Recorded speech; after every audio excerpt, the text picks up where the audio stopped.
Well, dang, Dave. Last episode, we did not deliver on what we promised in the tease. We only covered public safety, didn't we? Yeah, so this episode, we will get it done.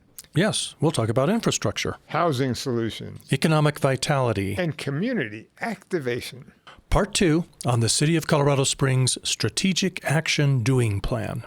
Plus, an update on the city's proposed e-bike policy for our parks and open spaces. Next on Loving the Springs, the podcast that celebrates the best of Colorado and Manitou Springs and strives to elevate the rest. You're listening to Studio 809 Podcast. This is what community sounds like.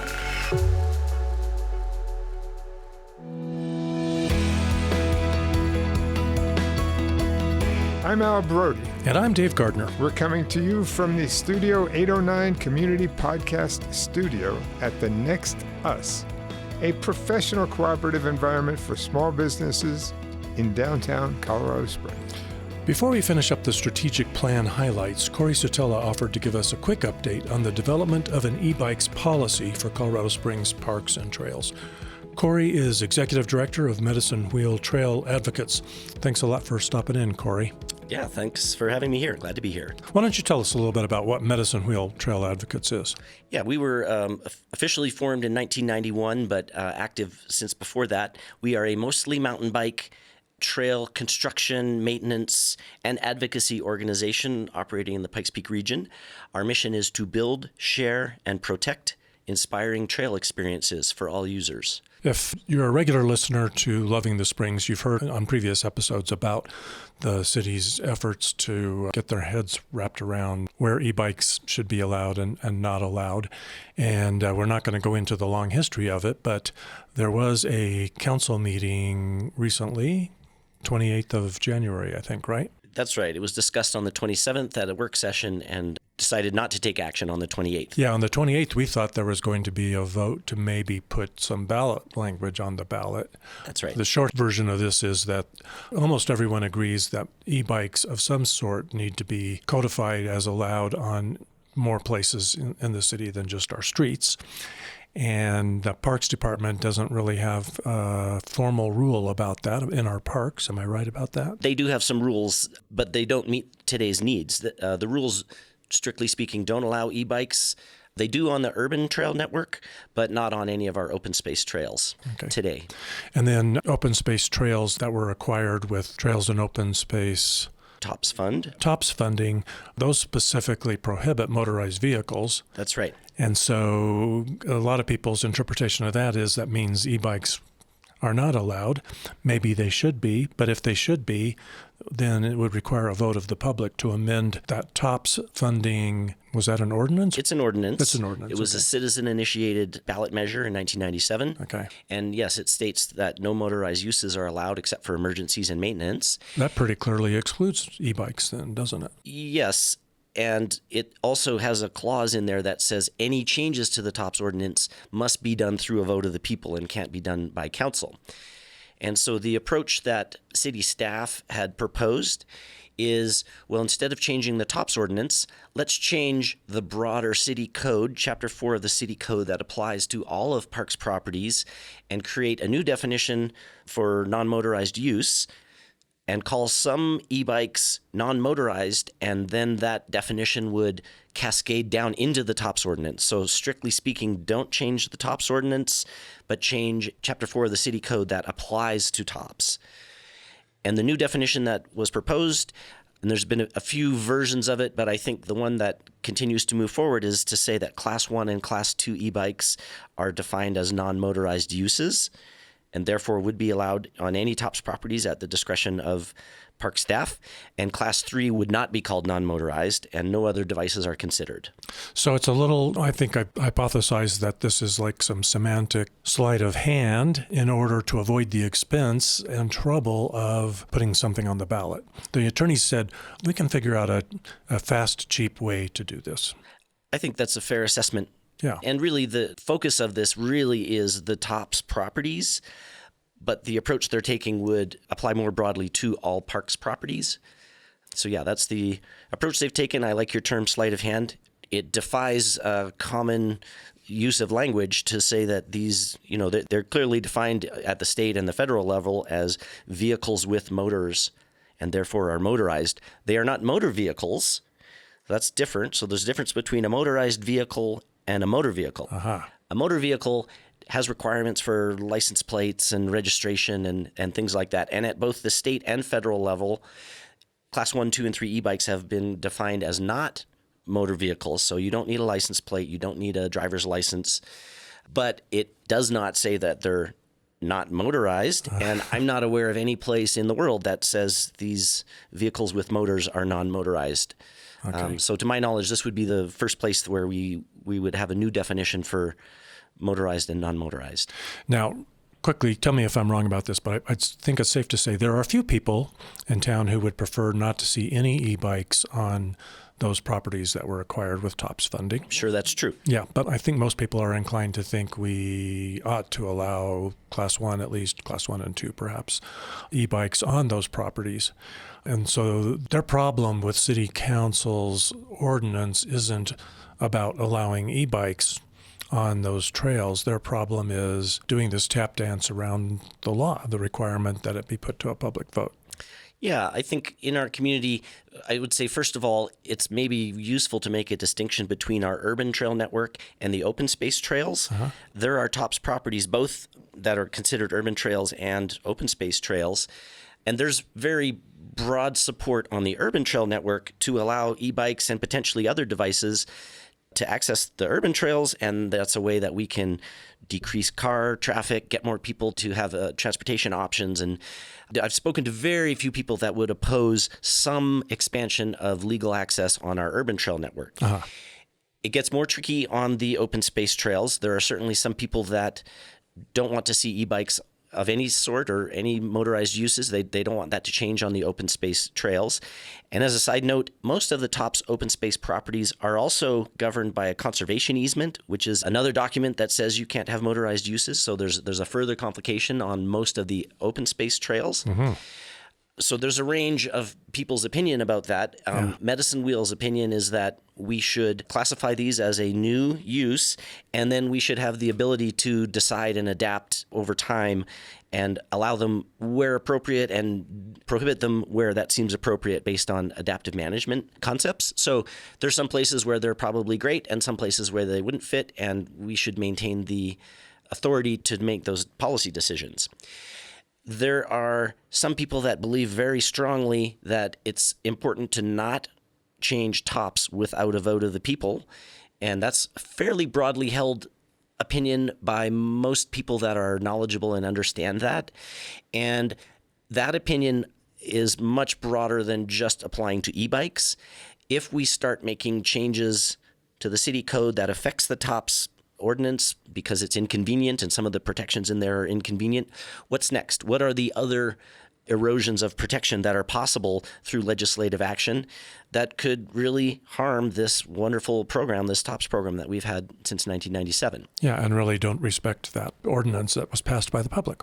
And then there's another segment of people that would say, I don't want any e-bikes on our open spaces, and in fact, I wish there were no bikes on our open spaces. And obviously, Medicine Wheel doesn't share that opinion. We think the ability to go mountain biking on our TOPS properties is one of the very best things about our community that make this a great place to live and ride bikes. But those people have a valid voice, and they ought to have a chance to have their say also and to engage in the right kind of public process around that. And I respect that opinion. It's not my opinion, but, I would always support that voice being at the table. I want to compliment you. So Medicine Wheel Trail advocates, you could be selfish and just say, yeah, let's go with the city's quick way to allow us to put our mountain bikes anywhere we want. But you want to respect the TOPS ordinance and do it the right way. Yeah, and frankly, Medicine Wheel was involved when the TOPS ordinance was formed. Our success in having access to a lot of these wonderful properties is based on conversations with people that don't really like bikes and some compromises and working with those voices and finding ways that we can, find some general agreements. And so I would say the success of our organization is built on working with those people that don't see it exactly the way we do and finding ways to respect their voice as we make changes. that meet our community's needs. Okay, so council on the 28th, we thought that they might come up with some ballot language to change tops. They decided in that work session they weren't going to do that. Sounds like there probably wasn't even that much conversation about that. There was a lengthy conversation at the work session on Monday, January 27th, and at that work session, it was concluded that there may be merit, and they didn't take a vote on whether they really thought there needed to be a ballot or not, but there certainly were some opinions that there should be a ballot if we're going to change tops. But they decided that they weren't ready. They didn't have the right language to put it on the ballot, and the deadline to get on the ballot was the next day, Tuesday, the January 28th. And so really on Monday at the work session, they decided, well, we're not going to vote on this tomorrow. And so they basically pulled it right at the start of the meeting on the 28th. Pretty much everybody agreed that there was no way to do a tops amendment that quick. If we were going to do it right, we need more time. Well, that is what happened. I'm not sure I totally agree. I mean, we've been trying to elevate this conversation with council for many months. It happened that they said, well, we're not comfortable moving forward with any language that we could consider, and there isn't time now for us to come up with the language that we would feel comfortable with. Yeah. So Tuesday, they tabled that agenda item. Yeah, they said they would indefinitely postpone consideration of a ballot measure to change tops. And that was what the agenda item was a ballot measure for tops. Actually, it wasn't a ballot measure to change tops. It was a ballot measure to change the city code, which is also kind of a procedural problem, in my opinion. Really, what we're talking about here is changing tops, and the cleanest way to do it is to make a ballot that says we would like to change tops in this way. Yeah. And it's easy to change the city code to align with that. You don't need a ballot to change the city code. So actually, the ballot that was proposed would be one that would be difficult for us to support because the process still wasn't quite right. Okay, so the city code change that was on the agenda was just change the definition of a motorized. Actually, no. The city code that they were proposing was to say Class 1 e-bikes only. That would be the only vehicle they would consider. So Class 1 only should be allowed on all properties, including TOPS properties, urban and open space. So there were potentially a few problems with that language that they were discussing, and at that point it was too late to really get to some better language that could be supported. Okay, wow. I was hoping not to have to get into the weeds. Yeah, but I'm sorry. There's a lot of weeds. A lot of details and a lot of nuance here. Yeah, and I want everybody to be fully knowledgeable.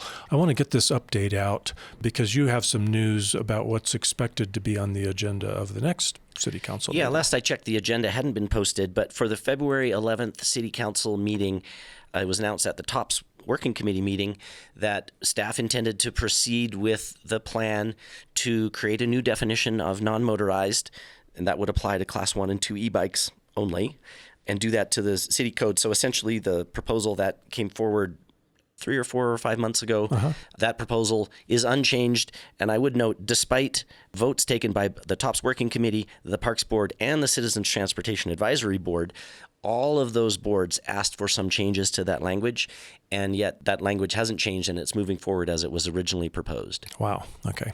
So that's probably going to be in front of council on February 11th, and that could be first reading, and if approved, then it would just need to have a second reading and be law. Second reading would be scheduled then for February 25th, if that current schedule goes ahead. So if people are interested in this or concerned about this, the February 11th council meeting would be a good one to attend. Yep, there will be an opportunity for public comment there, and we plan to be there and share our views. And, I really want to reiterate, we are very interested and have been for years in expanding e-bike access thoughtfully and legally. And we are really concerned that if the staff proposal goes ahead, there could be legal challenges, and that could set the whole process back by months or years and potentially could be expensive for the city. Yeah, I guess I should say that Together for Colorado Springs, a local PAC, I think it's a PAC, Political Action I think that's Committee. Right. It's not a C3. Yeah, has apparently hired Wayne Williams, an attorney, to write a letter at the very least and speak on behalf of them, raising the possibility of litigation if this ordinance solution to the challenge is followed. Yeah, that's right. And at the most recent TOPS Working Committee meeting, that intention to pursue legal action if the city proceeds with this, that was reiterated at the TOPS Working Committee by a member from Together for Colorado Springs. So that's a threat of legal action. Whether it's credible or not, it's, not for me to say. I would say it seems like if there were legal action, it would be pretty straightforward. It seems quite clear that all these definitions say these are motorized uses, and to create a definition is very non-standard for non-motorized use to include some motorized vehicles.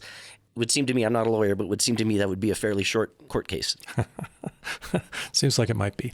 So what I want to promise our listeners is that following this next city council meeting, probably a longer conversation and exploration of this subject will be warranted. My intention all along has been to do that when it does make sense. If the city council is just sitting on it and not moving forward, that gives us more time. But if they take a vote, then we'll probably try to have that conversation sooner rather than later. It could be that our other great Studio 809 podcast that addresses bicycling in Colorado Springs, Pedal the Springs, might get into that. I don't know. But if they don't, Loving the Springs definitely will. We would invite you back, Cory, and try to get Al at the table. Al couldn't be here for this little update conversation because he wasn't feeling well, but another conversation will be forthcoming. Yeah, I look forward to that. Great. Well, now let's finish our conversation about the mayor's strategic plan for 2025. What you're about to hear, we recorded on January 24th, 2025. Yeah, so I think we were about to get to objective 2.4, Al. Update the approach for infill development and annexation that is centered around community needs and values while providing an appropriate level of city services. Included under that objective, they've got complete the Annex Colorado Springs Master Plan, update the City Comprehensive Plan, conduct identified community neighborhood plans, and conduct a series of community discussions on identified needs and values, including our 5 military installations. So what do you think? This sounds like boilerplate. It's what a city should be doing. Has to be done? Yeah, of course. Yeah. And infill, don't find too many people who are opposed to infill development, although sometimes they are when it's across the street from them or in their own backyard. Absolutely. I think there's a lot of resistance, especially with vertical and view shed. And as I go back to the fundamentals of a city, it is not in a city's reason of being to protect people's view sheds. Most cities are built in relatively flat areas near water. That's where people build cities traditionally. Colorado Springs is kind of odd that way, that we don't have a really big body of water. And the river that we have, we don't even use for water. But we do have a great view. But we do have a great view, and people cherish the view that they think they purchased when they purchased the land in the city. And Washington, D.C. is a good example of deciding to go no more than 5 stories. I believe that's their limit. And if you travel around D.C., no matter the value or level of financial status that each community or neighborhood has, 5 stories is it. Some are less, but 5 stories is the max. So when we have a proposal for a 100-story building in downtown Colorado Springs, as long as the land can support it, like in Manhattan was a good place to build on because it was bedrock. And even Manhattan is slowly sinking as they put all these big buildings on it. I don't think there should be a limit. Now, maybe there's some safety concerns, there's equipment concerns. The fire department has to be trained to deal with those things. But other than that, and adapting to how are we going to comply, it may look weird, but it fits into the purpose of a city. You're never going to get transit to work if we keep annexing additional land and building the way we are currently building, which is a disaster. And it's not fair to the people who live in downtown to build in ways that are ex-urban and still consider that they're going to get the city benefits, the fire protection, the police protection, as if they're in the city when they live in the country. People love that because they're getting a really good deal. And the people who actually live in an urban environment are subsidizing their lifestyle, and that's unfair. By the same token, though, if you're making a purchase decision in the city and you look at the zoning, and the zoning tells you that the lot between you and your mountain view, is not allowed to build a 3-story condo, then I think you have a reasonable expectation that your view will continue, and in a way it does violate your rights for the city to then go and change the law so that neighbor of yours can block your view, even if it makes a whole lot of sense for the city to do that. Well, I believe that we have allowed Colorado Springs to exist as a sprawl community and not a city. And at some point, we have to grow up and become a city and understand what cities do. So those building codes were good for the people who bought in early, and I bet they like that and they want to preserve it. I wouldn't want to give it up if I had it. Yeah. But that's what planning types of activities that we're in, we have to start looking at. Do we have the right types of building codes to do the right things for a growing city where at some point, if we're going to compete, transit has to become part of the mix?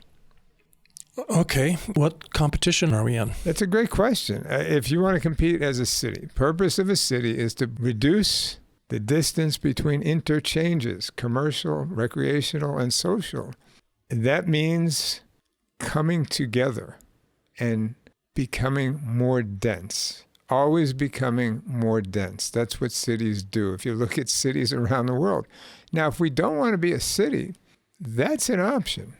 Well, we can come together and be more dense without being in a competition with anybody else. We can do that totally independently of the rest of the country. So what are we competing for, Al?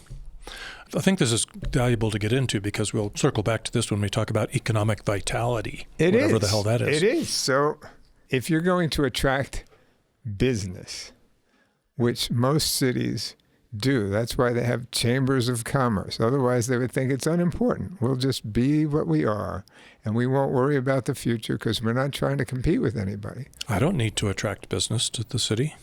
I don't expect the city to do that. In fact, I don't think it's the city's job to do that. And I would say that you are in the majority of people in this city, that they feel the way you do, that we have other streams of income. We have 5 military bases, which are udders with ways of accessing the milk that most other communities don't have. We're a rarity to have one military, let alone 5 military bases in one community. Mm-hmm.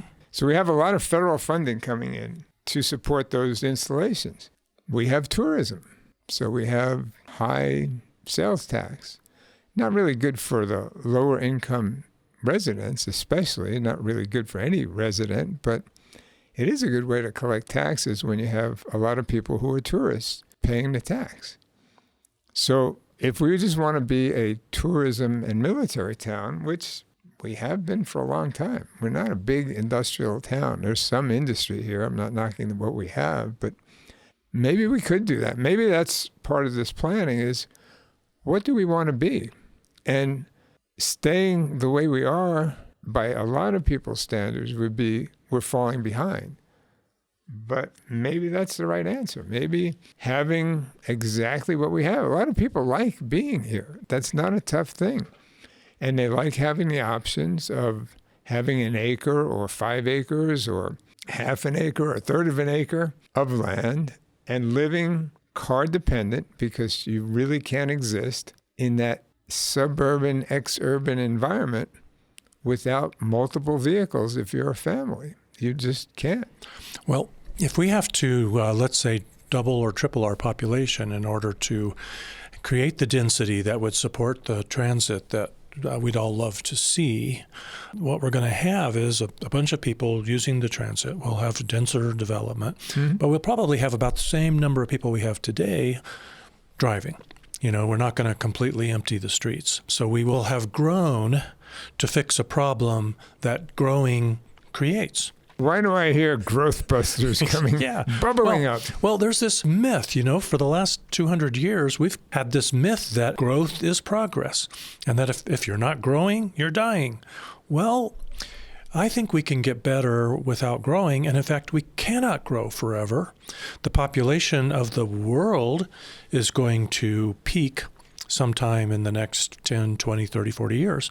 And it's going to peak and it's going to begin to contract. And we need it to if we want to have a healthy planet for our children. So we should embrace that. And if they're smart, the United States population will also peak and contract. And if we're smart in the city of Colorado Springs, we would participate in that rather than try to buck that trend.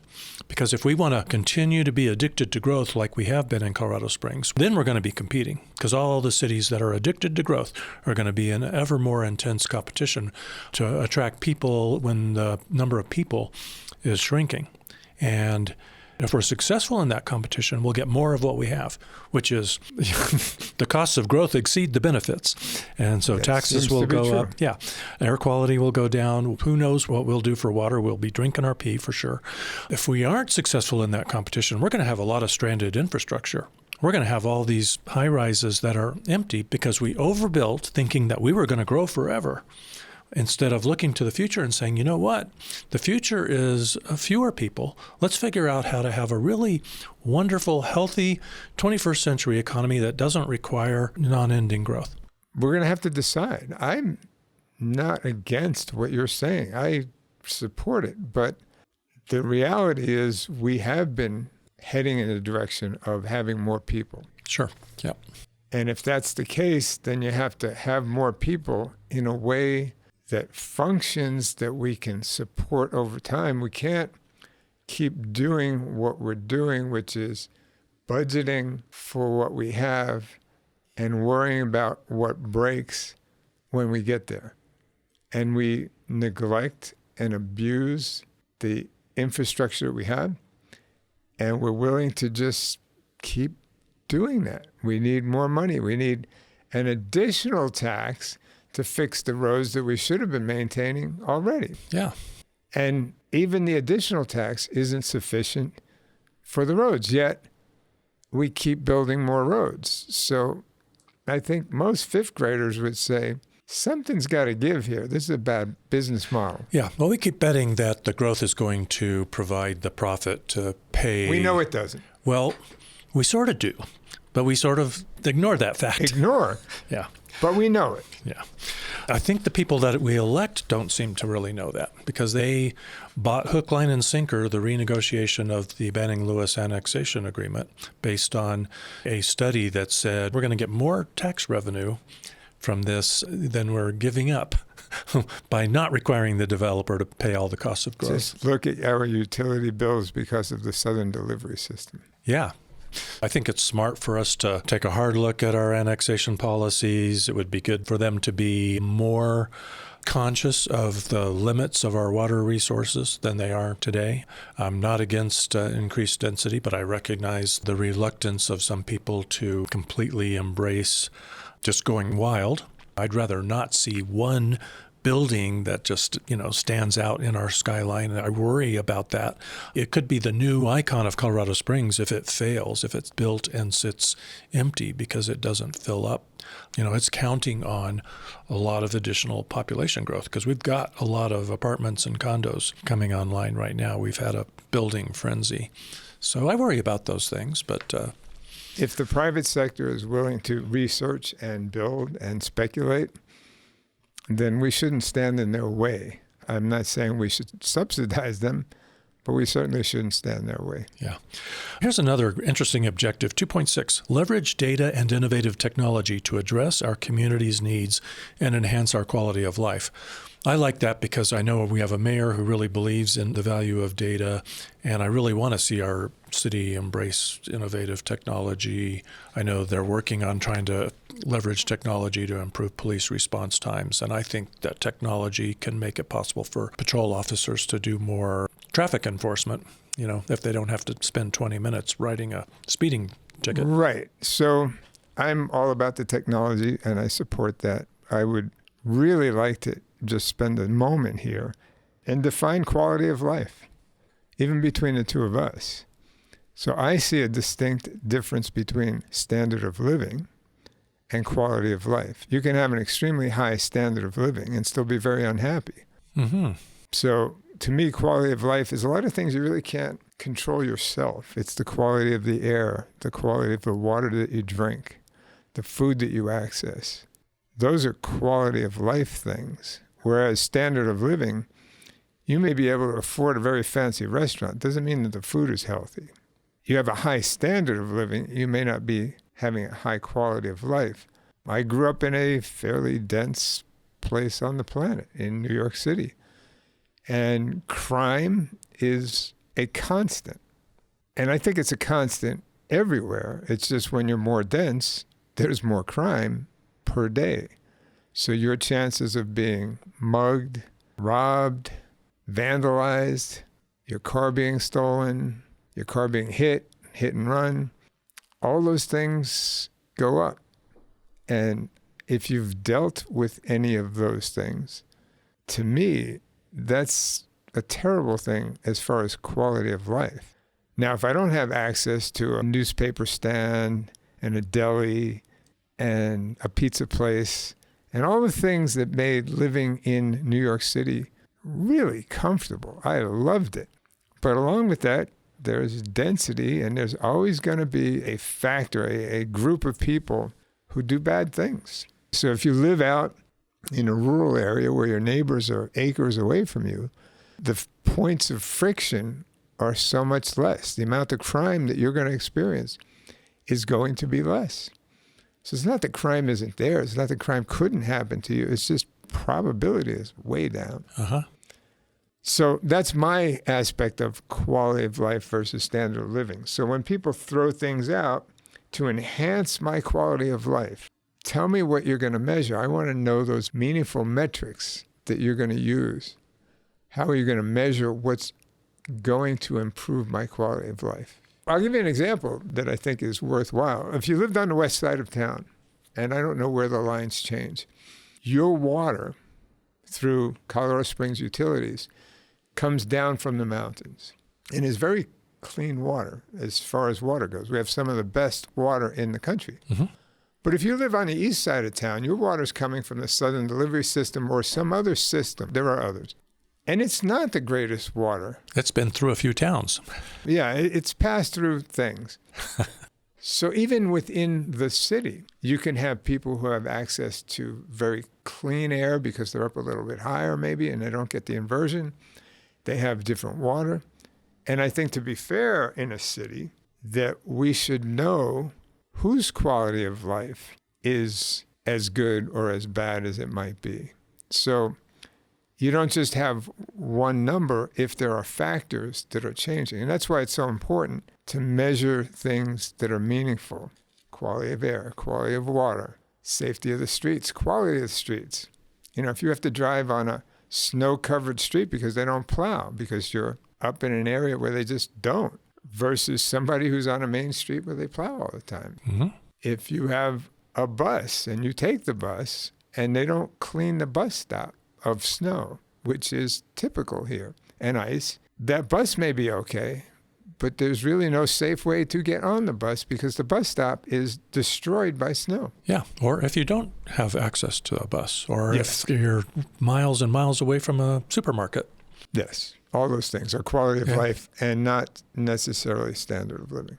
Yeah, no bike lanes or so bike path. I think when and if we do come up with this as a city, seeing what they're going to measure with the innovative technology is really key.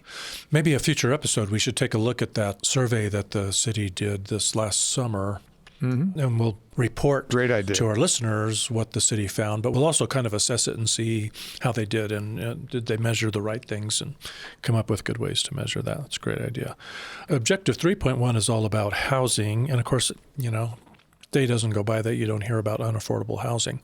Of course, if you're busy attracting businesses to town as fast as you can, that means you're attracting people to town as fast as you can. And as long as our population keeps growing, the demand for housing will stay high, and it makes it hard to have low-cost housing. You know, it's kind of a supply-demand situation. So very, extremely challenging, more and more challenging the bigger the city gets, I think. One of the good things, and I don't mean that in a bad way, but one of the good things of major disasters like we just had in California, or are having in California, where many homes are destroyed, is you get to watch the rebuilding and how things are rebuilt.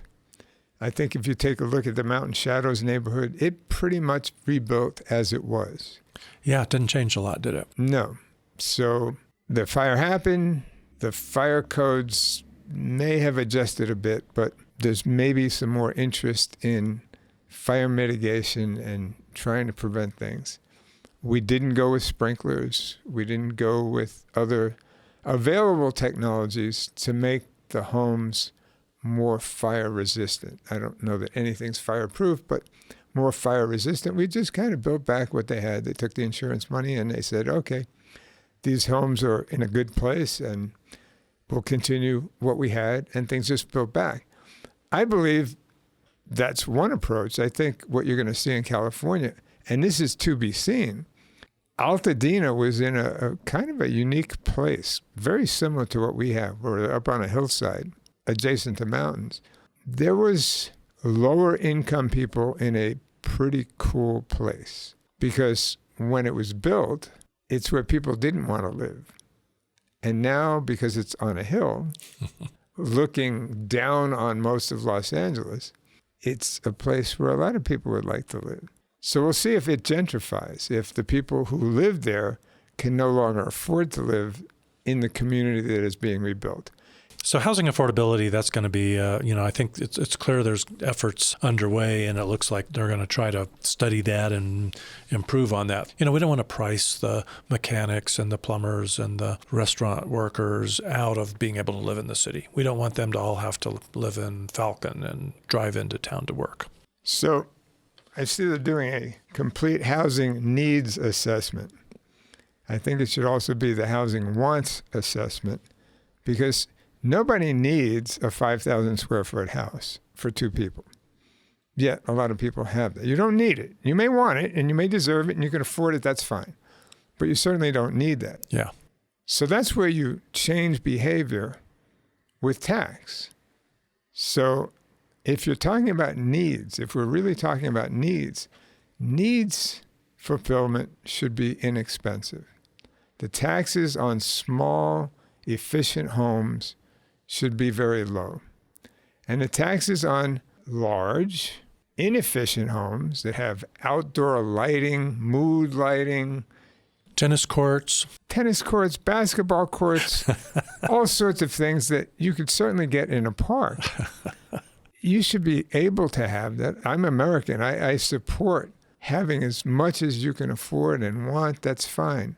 But it shouldn't be cheap. We shouldn't be subsidizing that type of development. And our property taxes are ridiculously low. They're ridiculously low compared to the rest of the country. So I think that's an interesting idea, to keep them low. For needs. Yeah. They should be low taxes for needs, high taxes for wants. Trophy houses should be taxed at a higher rate. Makes good sense. So we'll throw that into the conversation. What do you think about this advocate for construction defects legislation that supports an increase in condominium construction? You know what we hear? We hear the builders and developers say, we can't build more condominiums that are affordable because the current laws in the state make it too easy for someone who's unhappy with a construction defect in one of these projects. They make it too easy for them to sue us. The insurance companies don't like the way it's set up, so the insurance is unaffordable, they tell us. Now, I haven't read up lately on the exact specifics of that, but I'm all for people being able to sue a builder if there's defects in the construction. I'm not against that, and my hope would be that the changes every year, I think our state legislature considers making changes in that. I would hope that the changes really do just make it so that it's not so attractive for attorneys to gin up a bunch of lawsuits, but that they protect the rights of people who are renting or purchased. So we have regulations for two reasons. One is people are dying, and the other one is they're getting taken advantage of financially.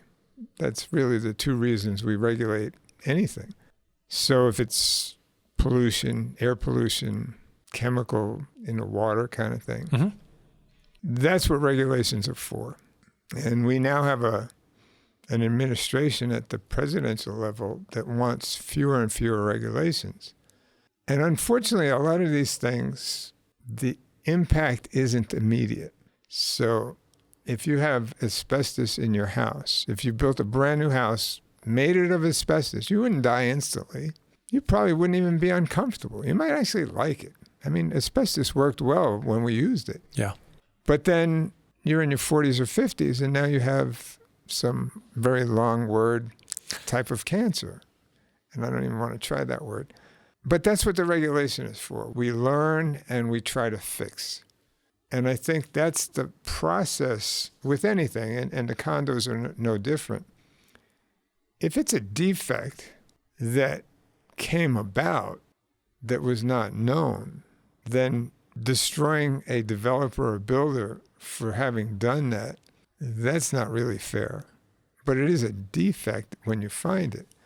That's different than knowingly using something that you shouldn't use or building in a way that shouldn't be done. Yeah.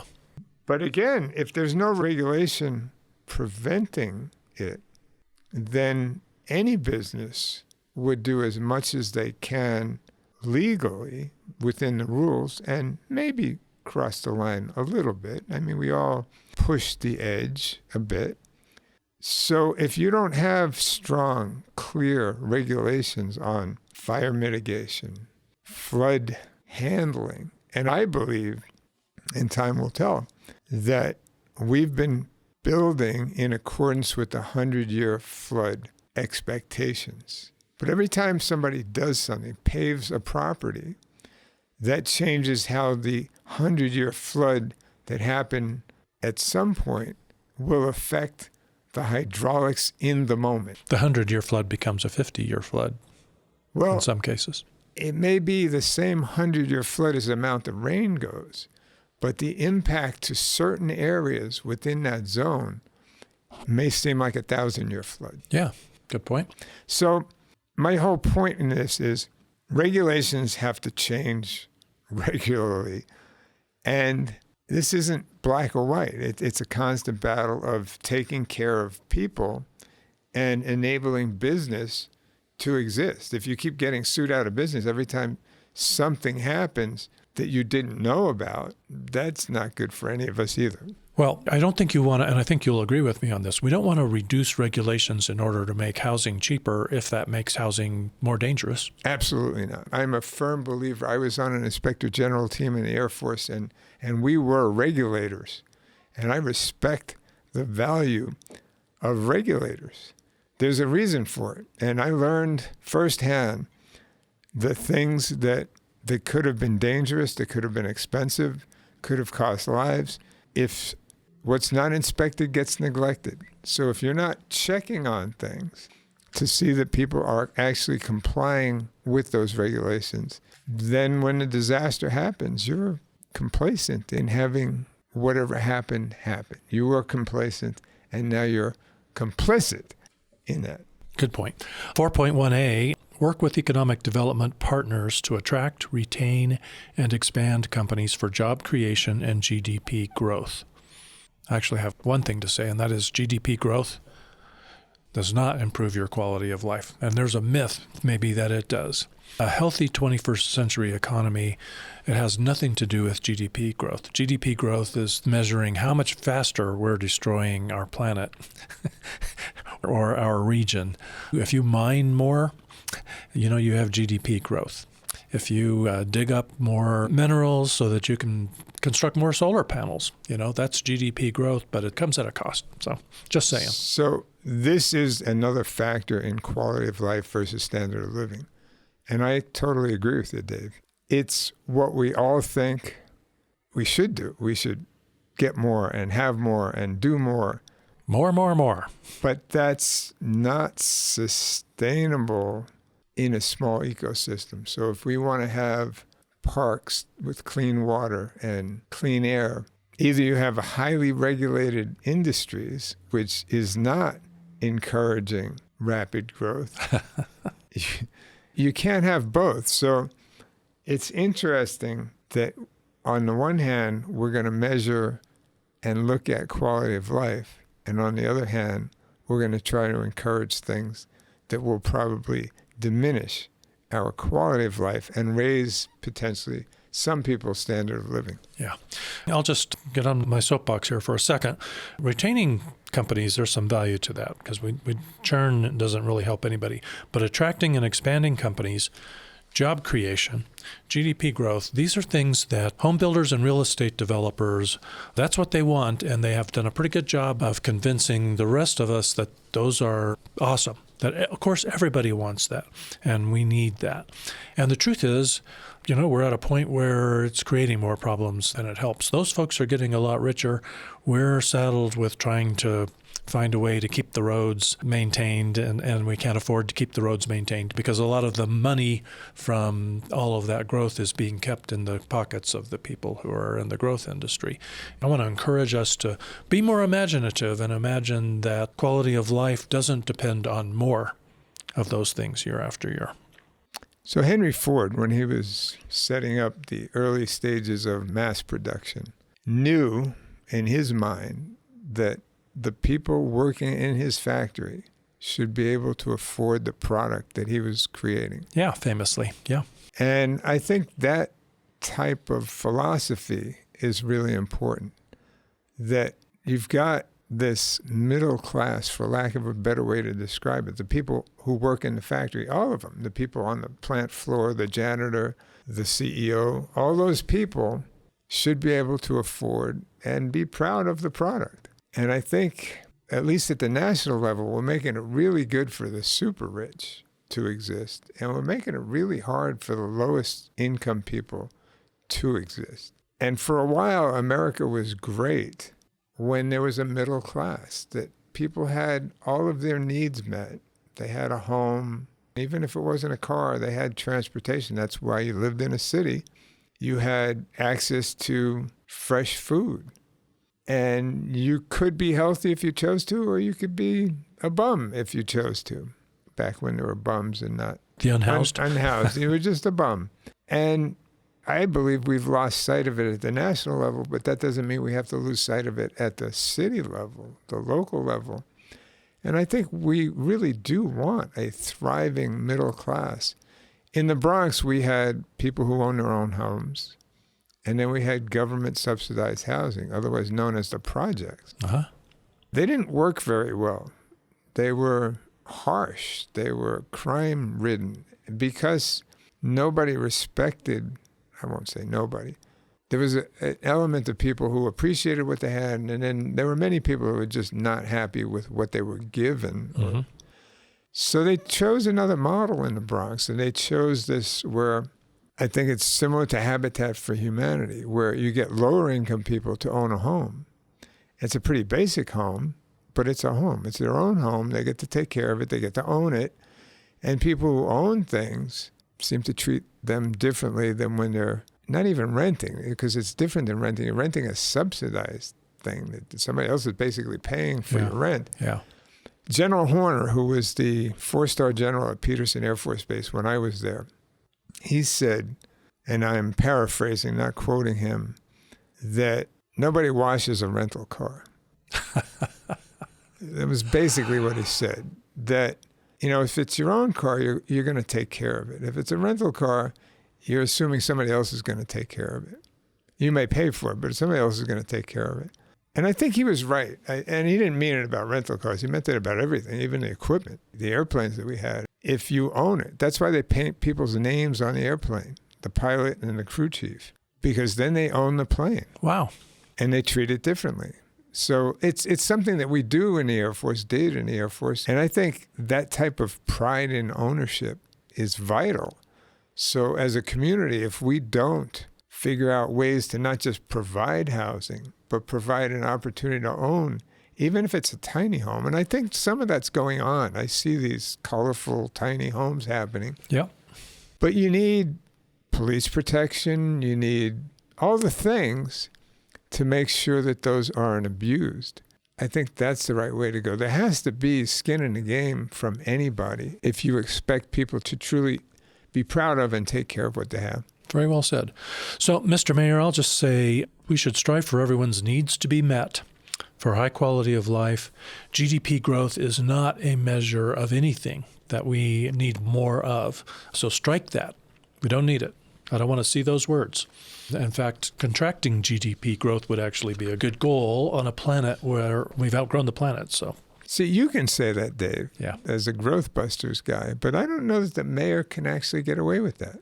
Not yet, but I'm working hard to give him permission to do that. Okay, and I think that's fair. But I think it's a pressure on the mayor that is not coming from all of his pressure points. Yeah, So. well, all the wealthy people who are contributing campaigns, they want something different. Advance peak innovation park sites to enhance business prospects and foster economic growth. Same stuff. I think we just talked about that. No sense beating that horse to death now, I don't think. Economic vitality, facilitate development, redevelopment within North Nevada corridor. I'd like to know what economic vitality is. I just want to say, if our economy is helping people meet their needs, that is a healthy economy. If economic vitality means GDP growth, and this is where meaningful stuff. measures of merit come in, Yeah. and we really should see what they... Another quote I have tucked in the back of my head from someplace, I don't even remember what, it's, don't listen to what the leaders say, watch what they do. And I think the planning documents that we're talking about and looking at are fine, but it's the metrics. How are they going to measure what they've written down? I think looking at those metrics is what we should be talking about. So after this process, whatever they come up with to measure what they're going to do, that's where we should spend our time and effort. very well said. I think this is going to excite both of us, Al. Okay. I'm going ahead to objective 5.3. Encourage the use of public spaces and neighborhood-based engagement to cultivate resident input, collaboration, and a sense of community. Okay. This is where higher property taxes come in. So you don't have people that have tennis courts at their house. They use a public park. I mean, think of almost every suburban home has some type of playground equipment in the backyard. Sure, yeah. I grew up in the Bronx. I didn't have any playground equipment in my backyard. I actually had a backyard. It wasn't very big, but it was there. But you had to go to the park. I didn't have to go to the park. I wanted to go to the park. The park was the place to be. It was the place where your friends were. It was the place to play. I think we've lost that by putting playground equipment in our backyard. Now, making those things feel safe and secure, which is what I think what we lost. But if we're talking about quality of life, we would have parks that are inviting and safe. Yeah. And that's an improvement in quality of life. So one of the measures for quality of life might be how many homes have playground equipment. And that sounds weird, but it might be a factor, a way to measure. And it's not that you can't have playground equipment. It's just that if you do, you're detracting from the quality of life of the community. Relationships are such a valuable part of life. And, post-COVID, we've all, retreated Yes. more than we should have. Absolutely. Sitting on the couch every night watching TV, and we don't get together as much as we used to. So maybe we need to change that. Yeah. And there's a lot of push to get kids off of screens Yeah. and into physical activity. Yeah. So that might actually be a pretty good, easy to measure. You fly over, you see how many houses have playground equipment. As simple as that is, if it goes down, less houses have playground equipment. Hopefully the correlation is more people are using the parks instead of my kids don't use my playground equipment because they're in a house on their screen. Yeah. The mayor's, 1,000 neighborhood gatherings. Yeah. That was a great program, a great goal. It was. I don't know that we hit 1,000. We didn't quite make it. It was up there. Yeah. And I think try it again. Yeah. And we don't just want every neighborhood to gather once a year. And I'd like to see us find ways to encourage neighborhoods to gather more often. Yes. Get your neighbors together. You can do it. Don't wait for somebody else to organize it. That might be an overall metric is how many, and at some point you just don't have two people come together, say we had a meeting or we had a gathering, but real gatherings that become events. And some of the parks now that we've built recently are crowded. It's great to see them. How about an ice cream social this summer? That's pretty easy to organize. Let's see, launch new Go COS platform. That's an app, Go COS, and I think that there's definitely some room for improvement in that. That seems to be everywhere. There's an app that every location has, so Yes, I think just to keep up with the Joneses, in other communities, we should do that. 5.6a is launch 1,000 Neighborhood Gatherings 2.0 plan Absolutely. to continue momentum around community. I'm all over it. That's a meaningful measure of merit. That's a good one. The only other one that I wanted to just quickly highlight is 5.4d and see what you think about that, Al. Launch GRIT plan / partnership with Lyda Hill to begin to train 25,000 GRIT coaches. And that's all about mental health resources. And I want to encourage you to listen to episode 126 of Studio 809's Peak Environment podcast, Sustainability in Progress, Life Happens, Be Ready, to get an orientation about this GRIT program. But it's all about mental health, which needs some attention. I think that's fundamental, and that's a great idea. And the same thing with preparedness for disasters. It amazes me, but only because I've been through 4 evacuations in my lifetime, that I am so comfortable having all of my important papers in one place in a container ready to go. I almost always have full tanks of fuel in my vehicles because that's possibly the greatest thing you can have in a disaster is if electricity goes out, you can't get gas. So if you need to escape from something and there's going to be traffic, having fuel is a thing. In your helicopter on your helipad. That would be ideal, but my bicycle got me out of the Waldo Canyon fire. Your bicycle? I departed by bike. You know, I can see that. I would almost feel safer trying to bicycle out There of was traffic backed up on my street, and the path was empty. So, and if you live in Rock Rimmon, you're uphill from everything, almost. But to get away from the fire, it was downhill. And a bike, New York City during COVID, during the blackouts, bicycles proved to be the way to go. So if you're truly prepared with your grit, knowing that you have a vehicle that will get you at least away from an impending disaster, it's nice to have an alternative to your car, which for whatever reason might not work. Words of wisdom from Al Brody.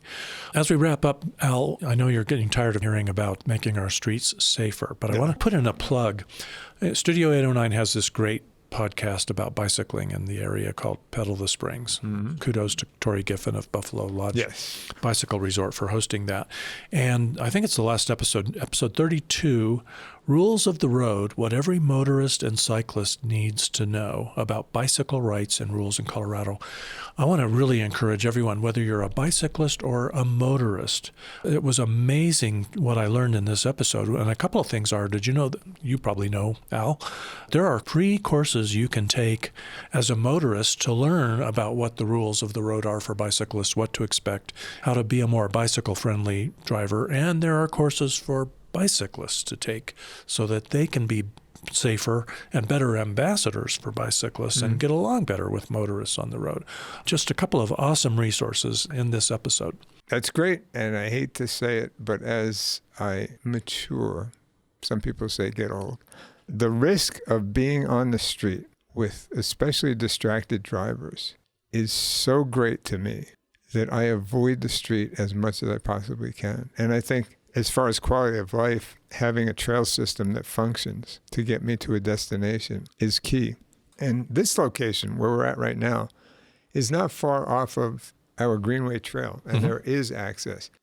Downtown Colorado Springs is pretty accessible. You don't have to be on many streets to get here from almost any direction. So we're not far from that, but that's a key. And mixing it up with traffic, which I used to do. I was a forestista, a John Forester, ride like you're a vehicle and you'll be as safe as can be. I still agree that that's true. Behave like a vehicle when you're on a bicycle and you'll be safe. Well, you'll be as safe as you can be, but I don't think that's safe enough.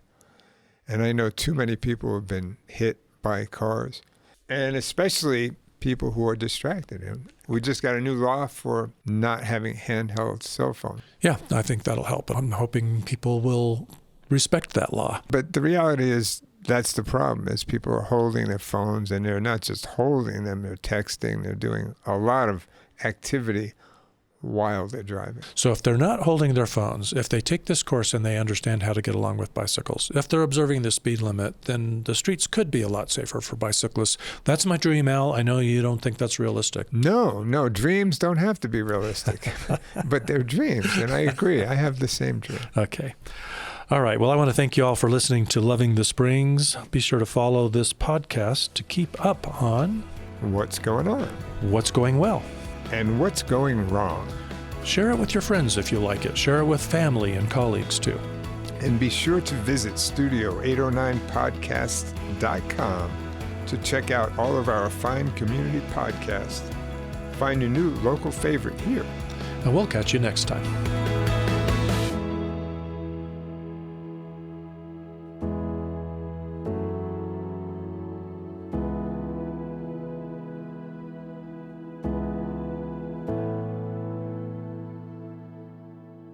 In the Pikes Peak region, there's no shortage of activities. Whether you're experiencing breathtaking parks or magnificent works of art, if you're getting fashionable at a film festival or fresh at a farmer's market, if you want to hear the sweet sounds of a symphony or the smooth shred of a Stratocaster, look no further than Peak Radar, your one-stop shop for all events in the Pikes Peak region, your free source for viewing and posting events. So no matter how you engage with our beautiful region, visit peakradar.com and get plugged into the peak.